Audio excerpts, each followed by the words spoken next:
How long is he going to be here? Till 10:30 this morning.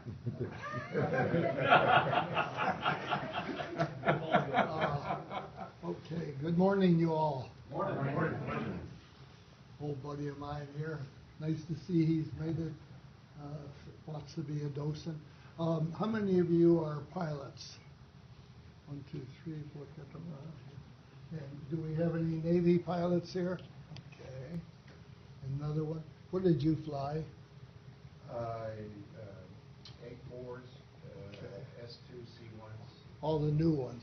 The latest operational plane I flew was the P5M. Okay. Well, the reason I ask, and I'd like to sort of clue you guys in and ladies, when you do become full-fledged docents and out here on the floor, you will have groups that will come on in, and they'll get off a bus and so on.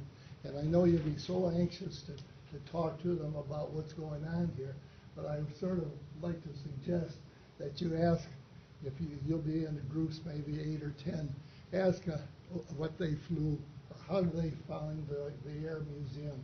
This way it gets them talking and so on. You'll learn quite a bit from them. Also, you won't put your foot in your mouth. And I'll cite one example that I was a brand new docent, and God, I could hardly wait to tell somebody all the nice, how many rivets there were in the airplane and so on. This tall, lanky fellow showed up, bow long tie, and I'm in the Navy hangar, and he's heading over to the F4F, the little Wildcat. I flew that a long time, and I was anxious to tell him all about it. And I said something, I think I was smart enough to say, do you know anything about this? Well, no, I didn't even ask him that. He looked up and he said, it's got my name on the side of the plane. Talk about getting your foot in your mouth. His name was Joe Foss. He was World War II ace. He went on to become governor, I believe, of North Dakota, up in that area. Wonderful guy. He told me a few things about that airplane. What we're going to cover in the time I have with you, I'm going to cover a little bit of the background of getting on a carrier. I had 164 landings, and we differentiate the landings in my day, which was World War II, they were straight decks, as opposed to the carriers today are cantilevered, meaning the boys land on, and girls land on one side and they take off on the other. The wonderful thing about the new carriers is that the fellas come in for a landing, and a few girls don't mind, I refer to as guys and gals. But anyway, they come in and they go to full power until they can feel the tail hook has grabbed a cable. In other words, if they don't get a cable, they're airborne again. We did not have that luxury. We came in straight ahead. We had either cables as a barrier, or we had other airplanes in front of us. And there were too many stories I could tell you that we ended up being stopped by the airplanes in front. So, I'll cover a little bit of that. I will also get into Okinawa, which I spent some time up there, and then I want to cover 3 of the airplanes that I flew, and I'd just like to give little stories about them, because when you, again, are out here on the floor, and you talk to people that come in, you ask, did you fly the Hellcat? No, but my uncle did, or something. Then you can relate a story that I will relate to you, and you can say, this buddy of mine, or this old dinosaur flew this airplane, and he told this story. So we'll get into the first part, and that's my background is, as Jerry points out, a Navy pilot, and we oftentimes have a picture of a carrier that the boys jokingly say I flew off of. My first landing was on snow. Behind you.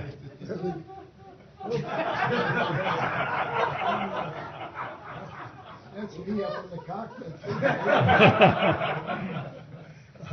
But my first landing was up at Potsdam, New York. The snow was about 10 feet deep, and they cleared the runway. We had skis on our Taylorcraft.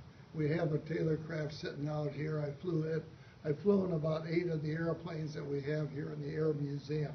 And that was really quite a thrill because you don't have brakes. You open the canopy and get your foot out to stop the airplane. But anyway, I flew that. I went on to Pensacola, graduated, got the Wings of Gold, and I had about a 30-day leave, and I decided I wanted to get back and get myself a JAP. You know, you go through all this training, and you're so anxious to use it. You're also very wet behind the ears, and you've heard all these marvelous stories that you've seen in the movies. There wasn't television then. And I was anxious to get out there, and I had no idea at the time that we'd have to land on carriers. Because I ended up being a fighter pilot, then there were some of the guys went into transports or seaplanes, and I thought, well, being a fighter pilot, boy, that's going to be more exciting. But it was. They put us through, we got joined a quick squadron and moved on up to Seattle. And one of the stories I was telling John earlier, we were flying the little F4F, and that's where you crank up the wheels, and you can tell we're all brand new because when you take off, we all went like this because we were trying to keep the stick between our legs and the throttle's on, and so you're doing this. Well, one of our hotshot pilots thought, Jesus, this is the antiquated way of doing it. So he rolled the airplane over on his back, and the wheels dropped on in, and he rolled back out and took on off. Unfortunately, up in the tower, the captain was up there with binoculars checking us out. And the next thing, when he landed, the captain said, now the next time I catch you doing something like this, I'm going to turn you over to the Air Force or make a swabby out of you, one or the other. He got the word, but it seemed like a unique idea, except some of the guys wouldn't be sharp enough to do that. Anyway, so much for that little rascal. But we got a lot of training up in Washington, and they had, we'd take a runway outlying field, and they'd mark off about the size of the carrier. And so then we had landing signal officers. They usually were pilots, and so they taught you you'd be dragging around about 5 knots over stalling speed. Your gear was down, flaps down, and at least you simulated you were putting down the tail hook. You had to go through all of this. And so you'd watch him with the signals and so on. And they still do it to this day. They have that as well as a ball, but they have a lot of assistance. Anyway, many hours of doing this, and here it is, a nice steady runway, and you come in and land, and then you pull up the flaps, you go on around, you do that many times, and all of a sudden you're feeling so at home doing this, you think, big deal. The next thing we know, we're heading down to San Diego, and we have a carrier that's been assigned to us. Time out for a little water here. Oh boy, I think it's water. Too much for a moose. We're assigned to a carrier. Do you want to show the carrier on there? You're on. Or this? Looks like one. This was a Saucony tanker, Saucony gas fuel tanker. They moved the stacks all over to one side. They put the superstructure on, and that was our home for the next 4 or 5 months. And so it wasn't very glamorous. They had the big carriers out there, the Wasp and the Essex and the Saratoga, and those were the fast carriers. They all moved about 35, 40 knots. They really got out there. We were lucky to get 20 knots out of this thing, and that was with hoping that nothing would break down. I mentioned the 20 knots because when you come aboard the carrier, you count on something to help you. Not only is the carrier moving, but now you've got the wind over the carrier, and then you're hoping there's some headwind, so that can come aboard maybe about 95 or 100 knots, something like that. If there's no wind, you've really got more problems, but I'll get to that in a few minutes.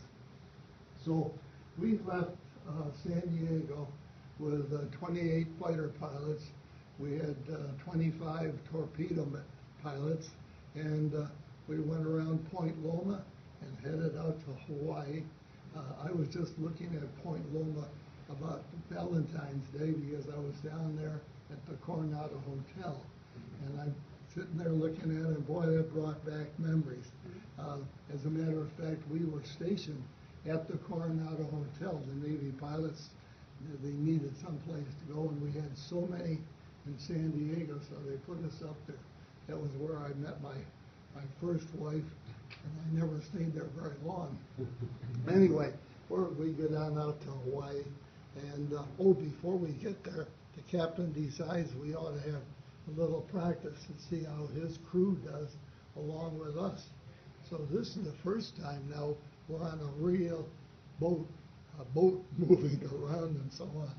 And as some of you know, if you've been gone on a cruise out of San Diego, almost the biggest swells, and for the long about 2 or 3 days, are right off the coast of California.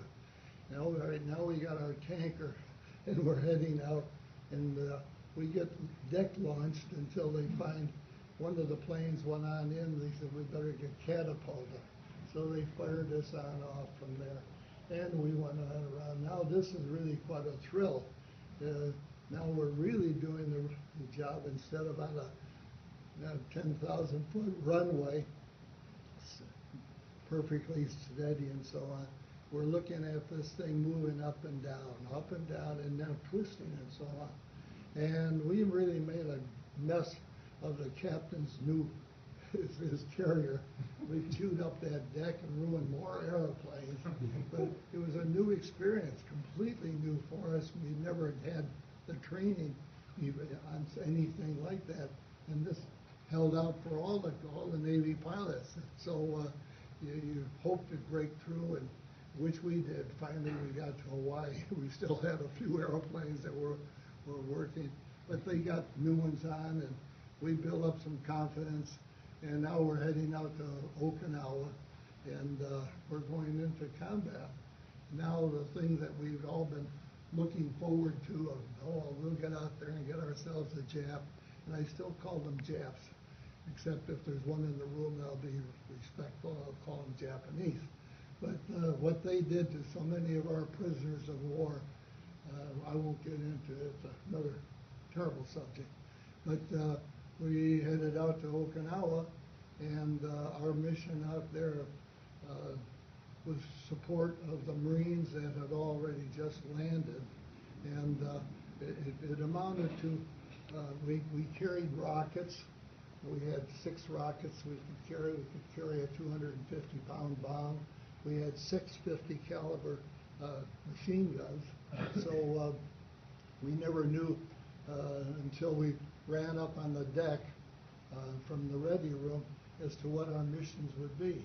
And then we get up there and we'd find rockets on there, and then they would give us instructions over the radio that the Marines have been tied down in one of the caves by the Japanese, and could we give them some help?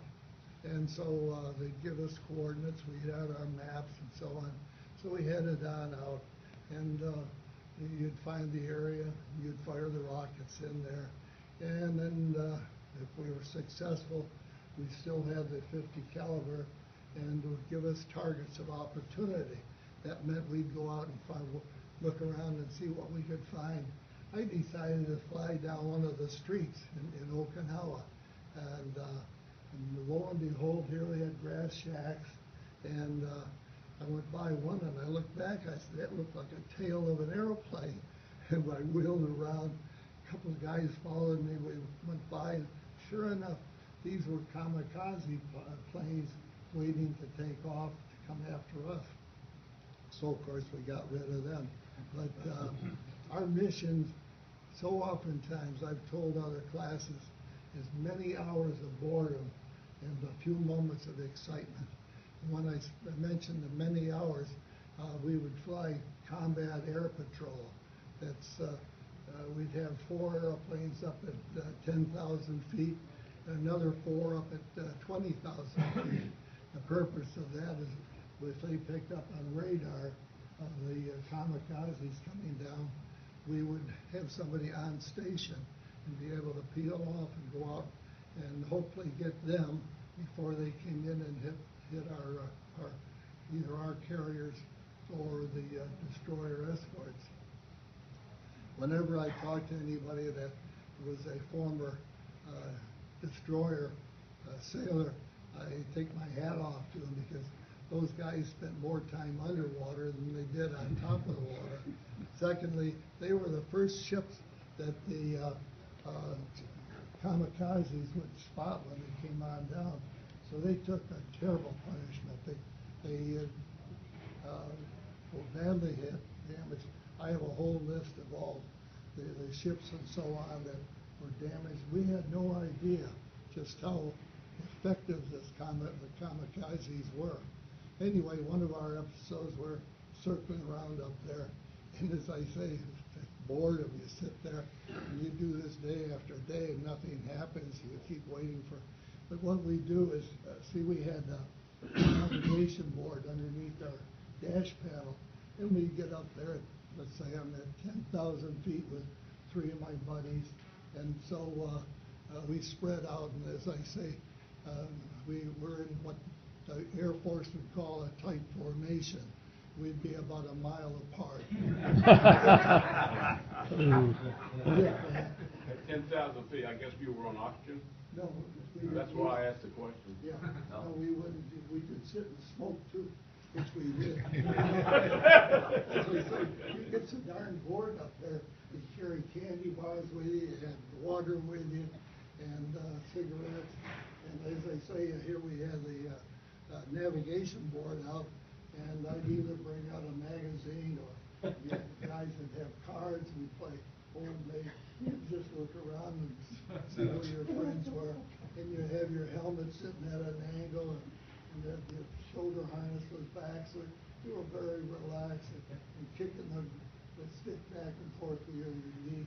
We didn't have autopilot, so but the plane pretty well flew by itself, except the gas coming out of one side, the thing would turn. But we did things.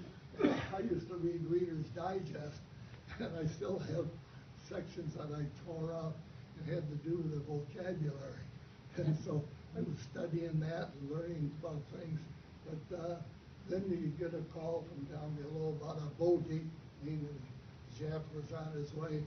So they give us the directions, the vector, and so on. So we're getting the shoulder harness on tight, and the cards back in the pockets, and the navigation board back, and away we'd all go boring off.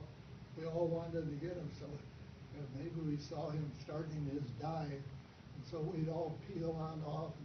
We're trying to chase him. He already had a head start, and of course the boys down on the carrier and the cruisers down there all recognize this is a bad guy. He's coming down.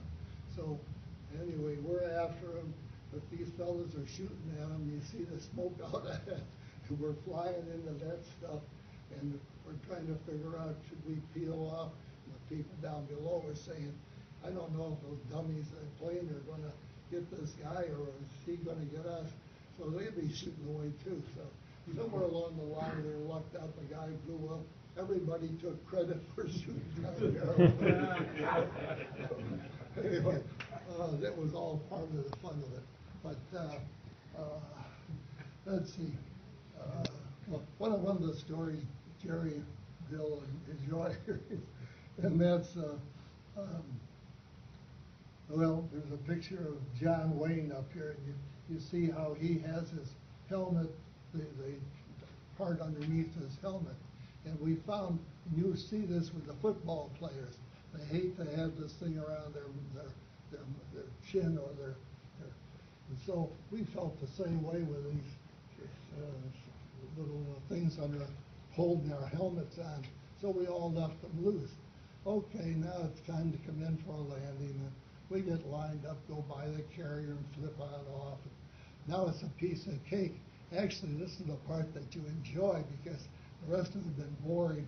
And this is going to be a little challenge to see, you know, am I going to get on the first wire, the second, or am I going to have a little problem? A little more. Anyway, here we go. So I'm all lined up, tail hooked down, flaps, helmet sitting at an angle, and the cowl flaps are open. I'm looking for the LSO down there, and of course the ship's moving all over the goddamn place. We had some real big waves up there. Now I'm hanging out a little farther, and I'm losing him. I've shifted over. I'm over so far, all of a sudden, off goes my helmet. The wire, the phone, the whole thing, the way that goes, and my hair's blowing in. I had a lot more hair then, too. So I'm coming around, I come on in, I make a landing. Next thing I hear, Captain on the blowhorn, Marts, up to the sea, the captain. So I go up there, and he's chewing on me, and he's saying, if I catch you coming aboard one more time without that chin strap on, I'm going to take you off and put you on Ulithi or one of the islands out here. So I got the word. But that was one of many times that the captain wanted to see me. I had to tell my buddies I was an outstanding backgammon player, AC Ducey, and the captain loved the challenge that I had, and I used to let him win. So, one other time, Jerry loves this story. Again, we're flying around up there, and this buddy of mine, he was an airline pilot, became an airline pilot. He and I decided we bump wingtips. Just something fun to do. Break up and on. You realize we're only 19, 20 years old, and so anyway, we bump, come around to land. He lands ahead of me, and they note that he didn't have a light on his wing out there. So the captain's about to chew out the maintenance officer for no light, and the maintenance officer takes a look at it. Captain, he said, the light's okay. It's been damaged. And the captain right away said, who's coming in next? Ken Marts. You know what? Take a look at his left wing. All right, Marts, come on up. I spent more time climbing those steps up there. He said, don't you realize there's a war going on? And I said, I guess I do now that you mention it. Planes are expensive. I said, yeah, I know it. At any rate, then we'd climb up to 20,000. Those guys would come on down, and they'd circle and so on. We waited around. One of our missions, we got a call that the Marines were really inside, or they were held down because the Japs were way inside of a cave. And we had bombs that we'd been trained that we do the skip bombing, meaning you'd come in very fast and low on the ground, you'd let your bomb go, and it would skip across. And the idea was that it would skip on over into the cave. So instead of just bombing outside, which wouldn't have affected, it would go on in. And in some cases we had napalm, and that would give them quite a hot foot inside there, and it did. So, but there were different methods and so on. We did have, you might call it a dog fight, because there were 4 of us against one little guy, and we did shoot him down, and again everybody claimed it. But it was a real experience. Loved it. And let's see, am I running low here? Hey, you want to talk about your airplanes? Oh yes, thanks, Jerry. Okay, let's do this. What I'd like to do is touch on the three of the planes I flew, and it may give you some sort of a handle on it. Some of you not being pilots can use these stories for even the pilots. This was a fun little airplane that came out at the beginning of the war. It was no competition against the Japanese. Their planes were much faster and much more flexible. Maneuver. Yeah, thank you. The problem, of course, was that it was underpowered. Fortunately, we only had a few hours in this before they brought the Hellcat. The Hellcat on up, which we thought was real hot stuff, which it was. A wonderful plane. So, let's see, here's your Hellcat. And it was, as they say, we had 650 caliber, and we carried the rockets, etc. Wonderful plane. We always took off with the canopy open. And we always could tell a Navy pilot, if they were on the regular runway, we're used to doing it. The reason for that was that if we didn't get launched properly and a few guys did not make it off the airplane, what problem? You were able to roll that canopy on back.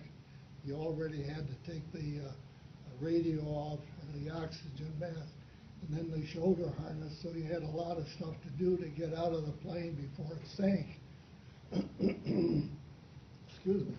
I'm getting over a cold that Jerry had. So that's why we always, it seems strange to see the boys take off with the Navy planes with the canopy open. Wonderful planes, very maneuverable.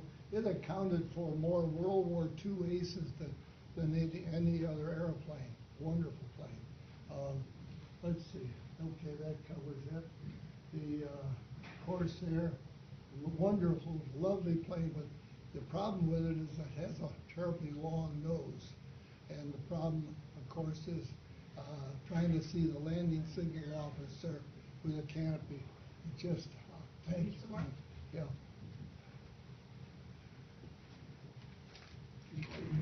Great goose. That's a good fit. No, boy, that does taste good. Anyway, the Corsair, we found, and I say we, meaning the Navy pilots, difficult and not to our liking getting aboard the carrier. We turned them over to the Marines, who were land-based and had a much easier time, better time bringing those planes on in. But very capable, wonderful, wonderful airplane. A lot of fun to fly. So, are there any questions? I meant to say that in the beginning. You could interrupt me. It wouldn't make any difference. Anybody have any questions? What was your favorite plane? Probably the Hellcat. I had more time in it, about 700 hours. So, well, I have to also say, built by Grumman, and we refer to it as the Iron Works, and very reliable. It brought so many of our guys on back that either got shot up or any kind of problems out there. And in fact, I came back with my aileron blasted away from anti-aircraft. I wasn't even aware of it. The planes continued flying so smoothly and so nice. So one of the sad accidents, our skipper, who was Annapolis, wonderful guy, got hit over Okinawa by AA fire, and his plane was on fire, and I was flying wing on him, and he had started on down. I saw him roll the hood open, and he stepped down outside, and his parachute opened automatically. I don't know how that happened, because he'd been telling us ahead of time. He said, get clear of the airplane before you open your chute. You don't want the chute hung up on the aileron on the back. So the next thing I know, I'm seeing the goddamn parachute come out, and of course the airplane is burning. He's going on down. The poor guy was standing on the wing with a parachute burning, no place to go. And that was the last I saw of him. So terrible things happen. You know, I wanted to just touch on one thing.